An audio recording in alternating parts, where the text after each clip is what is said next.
نبی کریم صلی اللہ علیہ وسلم نے فرمایا کہ عید الاضحیٰ کے دن قربانی کے خون کا قطرہ زمین پر گرنے سے پہلے اللہ کی بارگاہ میں قبول ہو جاتا ہے۔ آپ صلی اللہ علیہ وسلم نے فرمایا کہ قربانی تمہارے باپ حضرت ابراہیم علیہ السلام کی سنت ہے۔ ہجرت کے بعد نبی صلی اللہ علیہ وسلم نے مدینہ منورہ میں 10 سال قیام فرمایا اور ہر سال باقاعدگی سے قربانی کی۔ حضور صلی اللہ علیہ وسلم ہمیشہ قربانی کے لیے بہترین، صحت مند اور خوبصورت جانور کا انتخاب فرماتے تھے۔ آپ صلی اللہ علیہ وسلم اکثر سفید اور سیاہ بلیک اینڈ وائٹ رنگ کے دمبے قربان فرماتے تھے۔ جس دمبے کی آپ صلی اللہ علیہ وسلم قربانی کرتے وہ سینگوں والا، موٹا تازہ اور مردانہ صلاحیت والا ہوتا تھا۔ روایت میں آتا ہے کہ آپ صلی اللہ علیہ وسلم کا قربانی کا جانور ایسا ہوتا تھا جو سیاہ آنکھوں سے دیکھتا تھا۔ وہ جانور سیاہ پیروں سے چلتا تھا اور اس کا پیٹ بھی سیاہ رنگ کا ہوتا تھا، یعنی خوبصورت نشانات والا۔ حضور صلی اللہ علیہ وسلم اکثر ایک کے بجائے 2 دمبے قربان فرمایا کرتے تھے۔ آپ صلی اللہ علیہ وسلم جب پہلا جانور ذبح کرتے تو فرماتے، یا اللہ، یہ میری طرف سے اور میری آل کی طرف سے ہے۔ جب دوسرا جانور ذبح کرتے تو فرماتے، یا اللہ، یہ میری اس امت کی طرف سے ہے جو تیری توحید اور میری رسالت کی گواہی دیتی ہے۔ دوسرا جانور ان غریب امتیوں کے نام ہوتا تھا جو قربانی کرنے کی استطاعت فائنینشل بیک اپ نہیں رکھتے تھے۔ اپنے آخری حجۃ الوداع کے موقع پر آپ صلی اللہ علیہ وسلم نے ایک عظیم الشان قربانی پیش کی۔ اس مبارک موقع پر آپ صلی اللہ علیہ وسلم نے پورے 100 اونٹوں کی قربانی کا اہتمام فرمایا۔ ان 100 اونٹوں میں سے 63 اونٹوں کو حضور صلی اللہ علیہ وسلم نے اپنے مبارک ہاتھوں سے نہر کیا، ذبح کیا۔ 63 اونٹوں کو ذبح کرنا آپ صلی اللہ علیہ وسلم کی مبارک عمر 63 سال کے برابر تھا، جو ایک عظیم اشارہ تھا۔ باقی کے 37 اونٹوں کو ذبح کرنے کی ذمہ داری آپ صلی اللہ علیہ وسلم نے حضرت علی علیہ السلام کو سونپی۔ معجزہ یہ تھا کہ اونٹ لائن میں کھڑے تھے اور ہر اونٹ پہلے ذبح ہونے کے لیے اپنا سر آگے بڑھا رہا تھا۔ قربانی سے پہلے جانور کو پانی پلانا اور اسے آرام پہنچانا آپ صلی اللہ علیہ وسلم کی سنت ہے۔ آپ صلی اللہ علیہ وسلم نے سخت حکم دیا کہ جانور کے سامنے چھری تیز نہ کی جائے تاکہ وہ ڈر نہ جائے۔ ایک جانور کے سامنے دوسرے جانور کو ذبح کرنے سے آپ صلی اللہ علیہ وسلم نے سخت منع فرمایا۔ جو شخص نماز عید سے پہلے ذبح کر لے، آپ صلی اللہ علیہ وسلم نے فرمایا کہ وہ قربانی نہیں بلکہ عام گوشت ہے۔ قربانی کا صحیح وقت نماز عید الاضحیٰ کے اختتام کے بعد ہی شروع ہوتا ہے۔ جانور کو ذبح کرتے وقت اس کا رخ قبلہ یعنی کعبہ کی طرف کرنا سنت نبوی ہے۔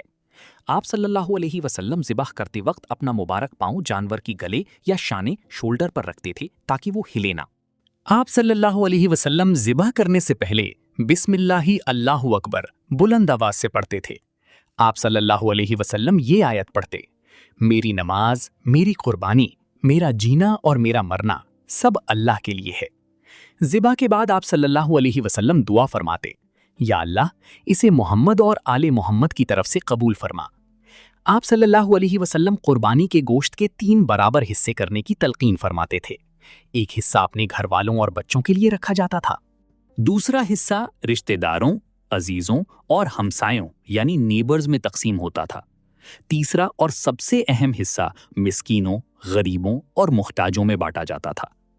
عید کے دن آپ صلی اللہ علیہ وسلم کا طریقہ تھا کہ صبح نماز تک کچھ نہیں کھاتے تھے اور نماز کے بعد سب سے پہلے قربانی کا گوشت کھاتے تھے۔ قربانی کی کھال یعنی سکن کو صدقہ کرنے یا اس سے گھر کا برتن یا مصلی بنانے کا حکم فرمایا۔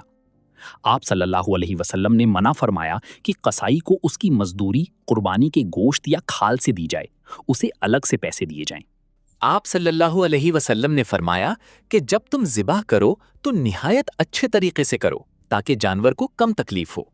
جب تک جانور ٹھنڈا نہ ہو جائے یعنی جان نکل نہ جائے، اس کی کھال اتارنے سے آپ صلی اللہ علیہ وسلم نے منع کیا۔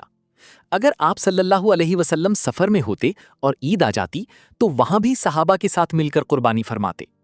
آپ صلی اللہ علیہ وسلم کی قربانی میں کوئی دکھاوا یا ریاکاری نہیں ہوتی تھی، صرف اللہ کی رضا مقصد ہوتی تھی۔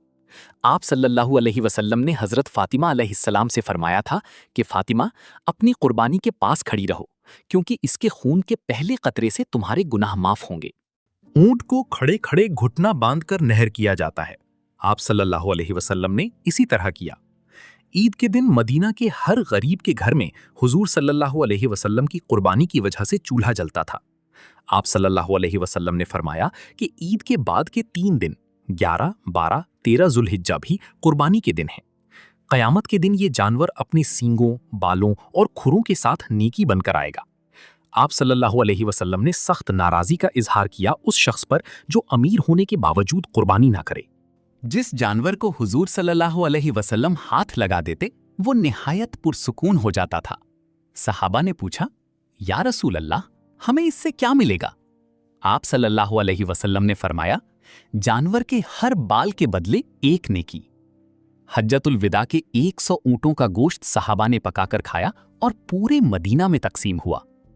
آپ صلی اللہ علیہ وسلم کا یہ طرز عمل قیامت تک کے مسلمانوں کے لیے احترام، سخاوت اور قربانی کا سبق دیتا ہے۔